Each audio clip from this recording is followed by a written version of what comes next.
few moments later.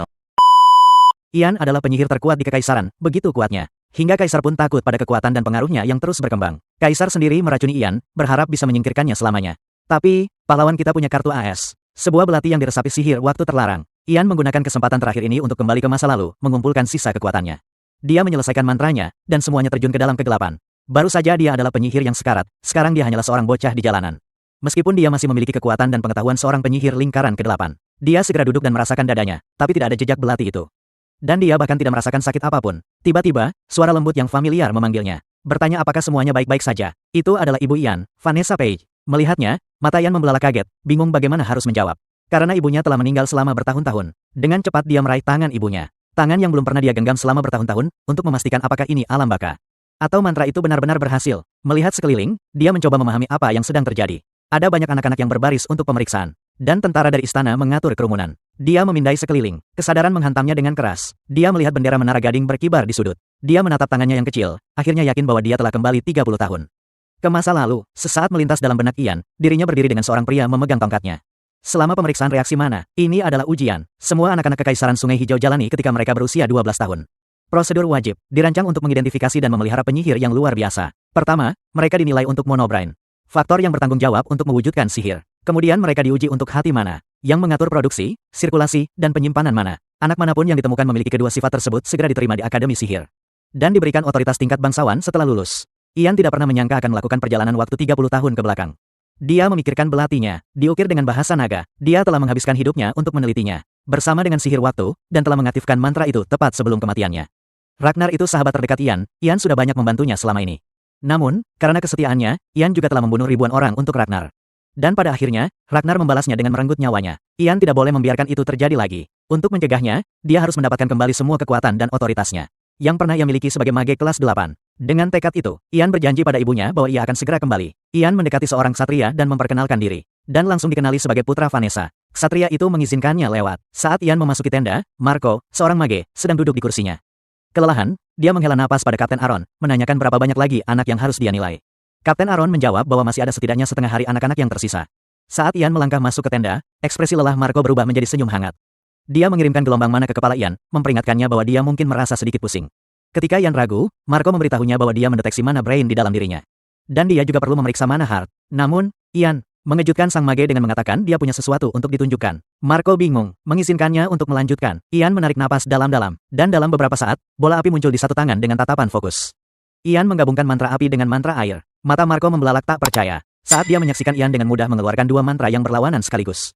Setelah memamerkan kemampuannya, Ian dengan santai menyebutkan bahwa dia sudah bisa melakukan ini sejak lama. Sang kapten dan para ksatria yang hadir tercengang. Marco masih tidak percaya, bertanya apakah ada yang mengajarinya ini. Ian menyangkalnya, mengatakan tidak ada.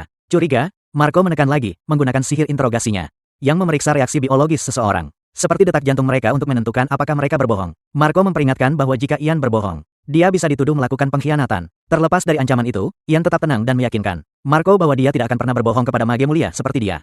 Marco terkekeh dan menggunakan sihirnya, yang mengungkapkan Ian mengatakan yang sebenarnya. Ini hanya meningkatkan rasa ingin tahu Marco, membuatnya bertanya-tanya anak macam apa sebenarnya Ian ini. Tiba-tiba, jeritan wanita membelah udara. Jantung Ian berdebar kencang saat dia melihat keluar tenda, hanya untuk terpana oleh pemandangan di hadapannya. Ibunya diseret kasar oleh ksatria yang sama yang telah mengizinkan Ian masuk. Vanessa memohon. Jelas ketakutan, sementara sang ksatria, dalam upaya kejam untuk membenarkan tindakannya, mengklaim dia berkeliaran di tempat yang seharusnya tidak dia datangi, menyebutnya wanita petani rendahan. Para ksatria, termasuk Kapten Aaron dan Marco, bergegas keluar untuk menyelidiki. Ksatria itu terus berbohong, tetapi amarah Ian membara saat dia mendengar kata-kata itu. Tepat saat dia akan bertindak, Marco dengan lembut menepuk bahunya. Menenangkannya, Marco maju selangkah, berbicara kepada kelompok itu, dia menjelaskan bahwa anak ini baru saja menunjukkan bahwa dia memiliki otak mana, dan hati mana, yang berarti dia dan orang tuanya memiliki kedudukan yang sama dengan bangsawan. Di kekaisaran mereka, menghina seorang bangsawan atau penyihir sama saja dengan menantang otoritas keluarga kekaisaran dan Menara Gading. Tindakan ksatria ini, karena itu sama dengan pengkhianatan yang dapat dihukum mati. Ksatria itu segera berlutut, memohon ampun. Ian, bagaimanapun, berbalik kepada ibunya dan berkata permintaan maaf itu untuknya, bukan untuknya. Dia berlutut di depan ksatria itu, memperingatkannya bahwa dia akan selalu mengawasinya dengan cermat nanti. Ian mengungkapkan rasa terima kasihnya kepada Marco karena telah turun tangan. Marco, dengan pandangan penuh arti, menginstruksikan Kapten Aaron untuk memastikan bahwa Ian dan ibunya dilindungi. Untuk saat ini, Aaron membawa mereka ke penginapan tempat para ksatria menginap. Saat mereka pergi, Marco memperhatikan mereka pergi, pikirannya berat. Dia menyadari bahwa Ian jauh lebih berbakat dan cerdas daripada anak manapun yang pernah dia temui. Dia yakin Menara Gading dan keluarga kekaisaran akan tercengang oleh berita tentang Seorang penyihir seperti itu. Malam itu, ksatria yang sama yang telah bersikap buruk pada Vanessa. Sedang berjalan di jalan, masih memancarkan kesombongan. Dia tidak punya rasa malu. Terutama ketika dia secara terbuka menyebut Ibu Ian sebagai wanita petani rendahan, tetapi dia tidak tahu. Sesosok berjubah membuntutinya dari belakang, mendengarkan setiap kata yang dia gumamkan. Tidak lain adalah Ian. Dengan pikiran yang fokus, Ian menggunakan sihir kelumpuhannya. Membekukan ksatria itu di tempatnya. Ian lalu menghadapinya dengan tenang. Mengingatkannya bahwa dia akan terus mengawasinya. Napas ksatria itu tercekat. Ketakutan mulai mencengkeramnya. Ian menambahkan dengan nada dingin. Betapa sang ksatria telah dipermalukan oleh anak seorang wanita petani rendahan. Dia lalu mengarang cerita, mengklaim bahwa ksatria itu mabuk dan tenggelam. Saat kata-kata itu keluar dari bibir Ian, dia mendorong ksatria itu dari jembatan. Mengirimnya terjun ke air deras di bawah. Ian berdiri di sana, menyaksikannya tenggelam. Merenungkan bagaimana nasib ksatria itu terurai. Dia tak bisa menahan diri untuk bertanya-tanya tentang masa lalunya sendiri. Bagaimana dia menghabiskan bertahun-tahun meneliti sihir dragonian demi memutar balik waktu, memperbaiki kesalahannya. Tetapi sekarang dia menyadari bahwa hal seperti itu mustahil, demi melindungi apa yang penting baginya. Ian bersumpah akan melakukan apapun yang diperlukan. Dia memperhatikan ksatria itu berjuang di air. Dan bergumam pada dirinya sendiri, dia akan membencinya jika perlu, tapi pengampunan tidak diperlukan. Ini adalah sentimen yang sama yang Ragnar bagikan dengannya setelah meracuni Ian saat itu. Ian akhirnya mulai mengerti mengapa Ragnar mengucapkan kata-kata itu di penginapan dulu. Ian duduk dengan tangannya menempel di kepalanya yang sakit. Dia tidak menyadari bahwa menggunakan begitu banyak mana akan mengurasnya. Fokusnya kemudian beralih ke ibunya, yang sedang tidur nyenyak di sampingnya. Dia tahu apa yang akan terjadi di masa depan. Di kehidupan masa lalunya, ketika dia menjadi penyihir kelas 1.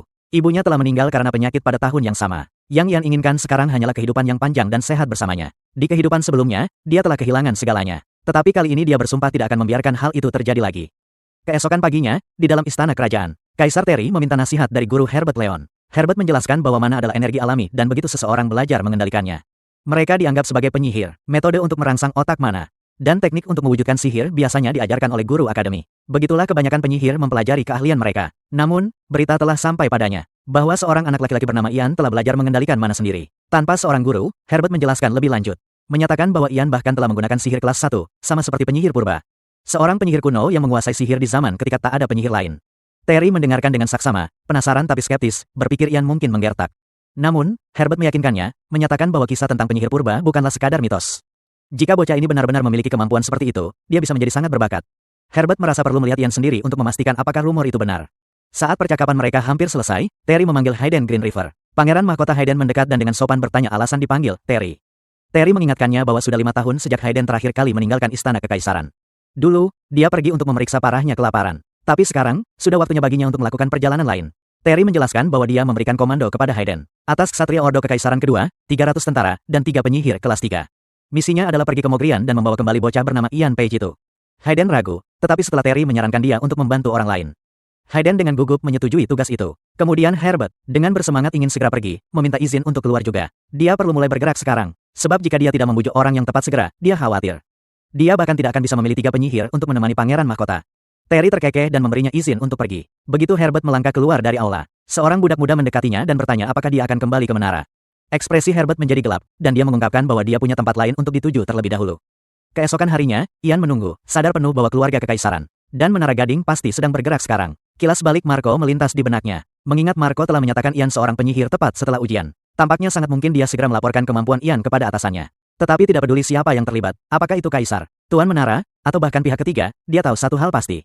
Kali ini, dia tidak akan menjadi bidak sekali pakai. Beberapa saat kemudian, sebuah pengumuman bergema di luar rumah Ian, memanggil Ian Page untuk maju. Dan menerima perintah langsung dari Yang Mulia. Kaisar Ian tersentak mendengar pengumuman mendadak itu, lalu menoleh ke jendela. Dia melihat Marco berdiri di sana bersama anak buahnya. Marco, menyadari kehadiran Ian, tersenyum dan tanpa basa-basi langsung ke intinya, dia menjelaskan bahwa Yang Mulia Kaisar telah mengirimkan dekrit kekaisaran untuk Ian. Bersamaan dengan itu, Marco menginstruksikan Ian untuk berlutut dengan lutut kanan dan meletakkan tangan kirinya di dada. Ian mengikuti instruksi tanpa ragu, meskipun dia tak bisa menahan diri untuk merasakan sesuatu yang familiar tentang gerakan itu. Aneh ya, Marco mengabaikan perasaan anehnya sendiri, mengulurkan tangannya memegang bola kristal. Sebuah perintah muncul di dalamnya, dikirim langsung dari Kaisar sendiri. Kaisar mengakui bakat Ian dan menunjuknya sebagai penyihir kekaisaran. Dekrit itu melanjutkan dengan memberikan Ian izin untuk mengukir namanya di Menara Gading.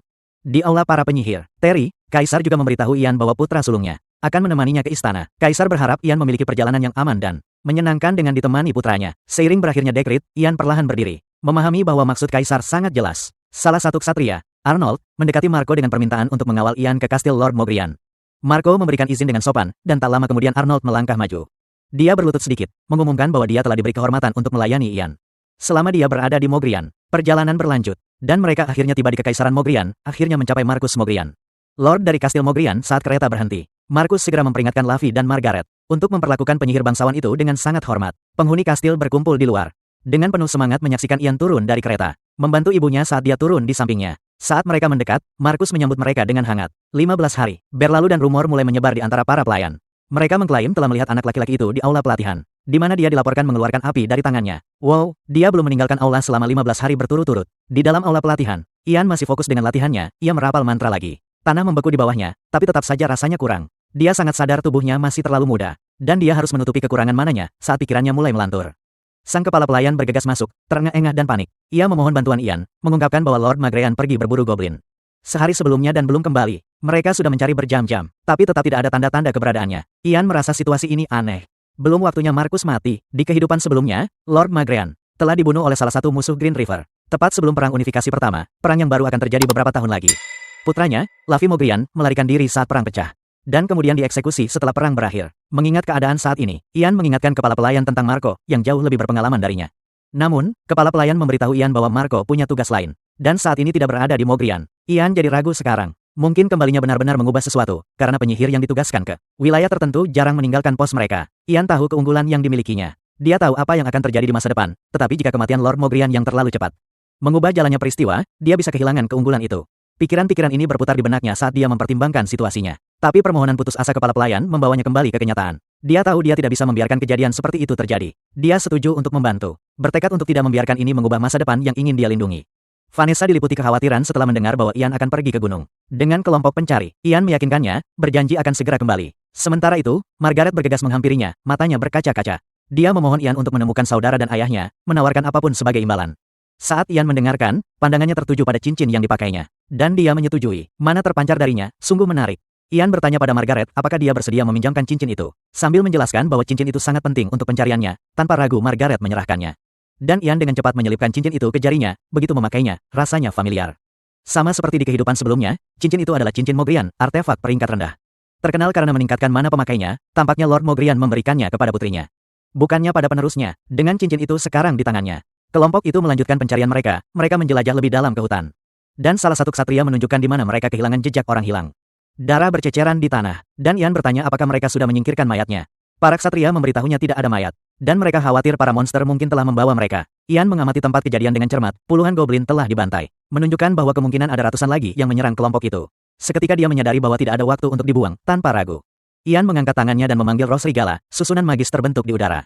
Dan aliran energi terpancar darinya, para ksatria menatap dengan kagum. Saat lolongan keras bergema di kejauhan, tiba-tiba seekor bayi serigala muncul di depan mereka.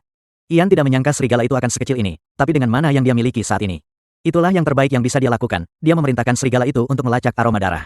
Menginstruksikan para ksatria untuk mengikutinya, meskipun enggan, mereka menurut. Saat mereka melanjutkan perjalanan lebih jauh ke dalam hutan yang semakin dalam. Markus terus menangkis para goblin dengan tongkatnya, kepalanya terluka. Dan darah menetes di wajahnya, dikelilingi oleh goblin. Dia tahu mereka semua berada di ambang kehancuran, dengan sedikit pilihan. Markus memerintahkan Lavi untuk kembali ke kastil dan memperingatkan semua orang, dia memberitahu Lavi.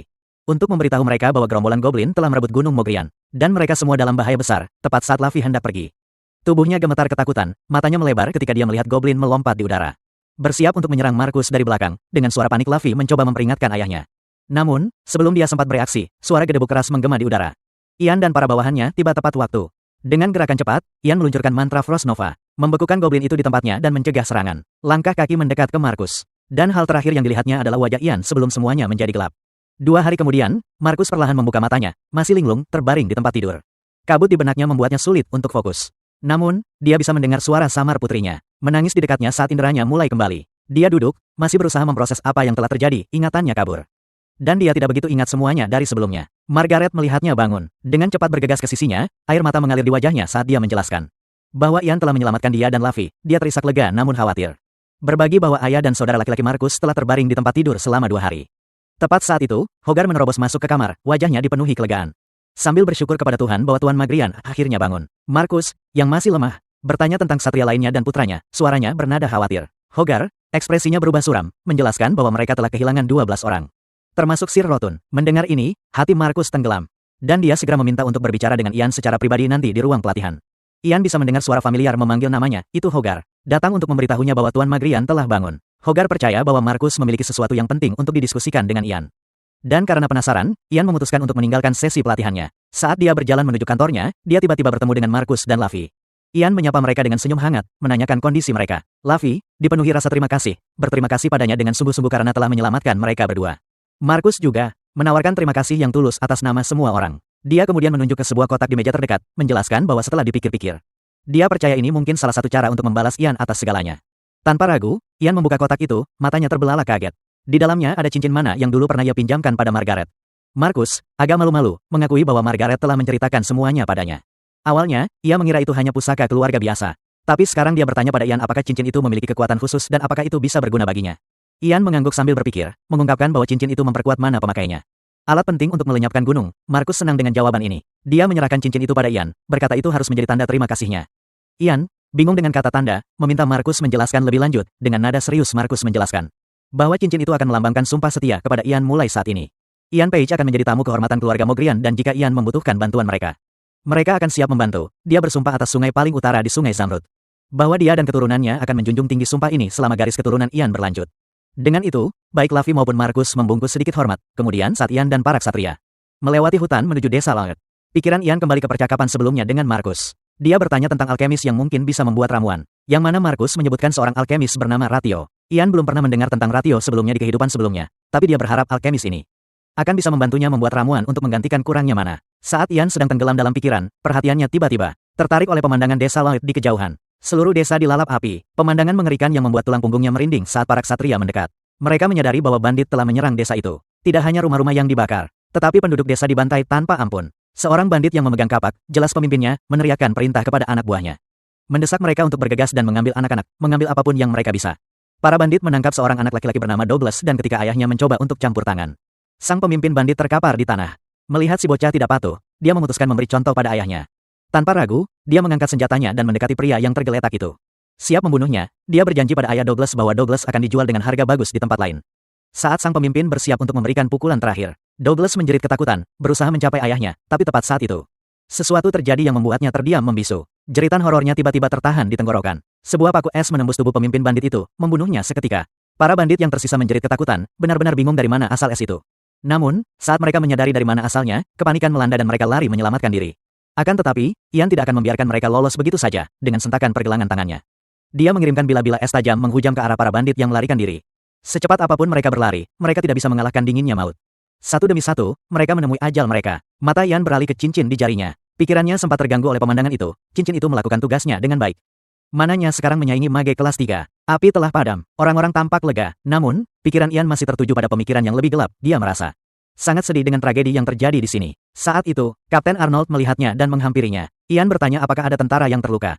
Arnold menghela napas lega. Semua selamat tanpa cedera. Ian membiarkan dirinya sedikit merasakan kepuasan akan hal ini, tapi kelegaannya hanya sesaat. Pikirannya kembali pada pria yang dia cari, bertanya-tanya apakah dia selamat.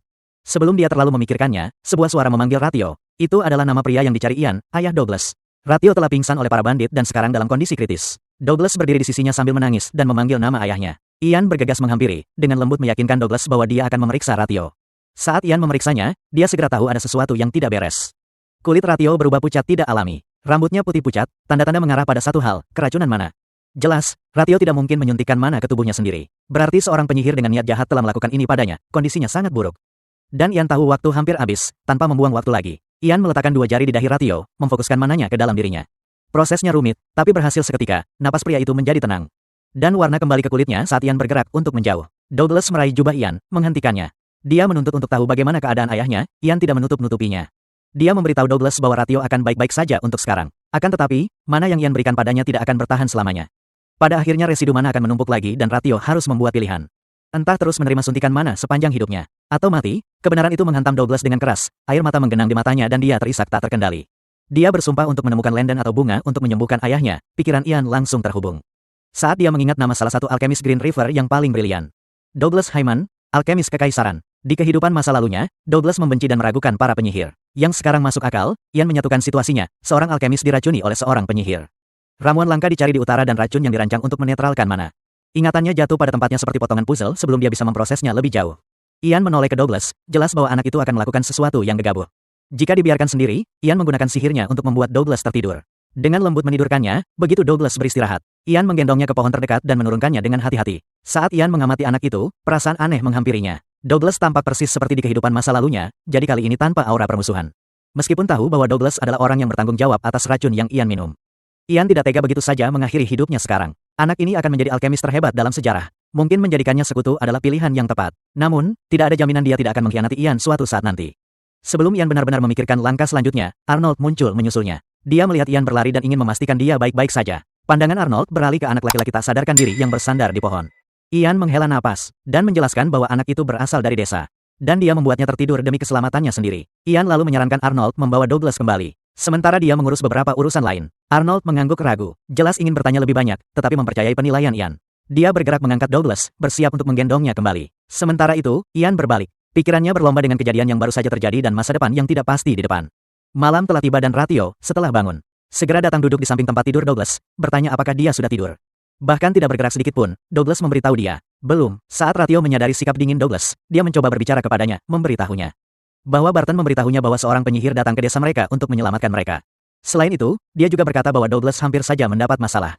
Tidak dapat menghadapi ayahnya, dia dengan lelah menjelaskan bahwa dia hanya mencoba mencari bunga itu. Mendengar ini, ayahnya memarahinya, menuntut untuk tahu apa yang dia pikirkan. Karena dia bisa saja diculik oleh bandit. Douglas tidak bisa mengendalikan amarahnya lagi, jadi dia melompat berdiri, mempertanyakan Ratio apa yang seharusnya dia lakukan. Penyihir itu berkata bahwa Ratio akan sakit selama sisa hidupnya. Ratio menyipitkan matanya, meyakinkan putranya bahwa dia benar-benar baik-baik saja, tetapi mereka hanya perlu menemukan tanah. Bunga darimu. Air mata yang coba dikendalikan Douglas kini jatuh dari matanya. Dia menangis untuk ayahnya yang sekarat. Mereka telah mencari selama lebih dari setahun. Dan mereka masih belum menemukannya. Douglas bahkan meragukan keberadaannya sekarang. Tiba-tiba dari luar rumah Ratio, sebuah suara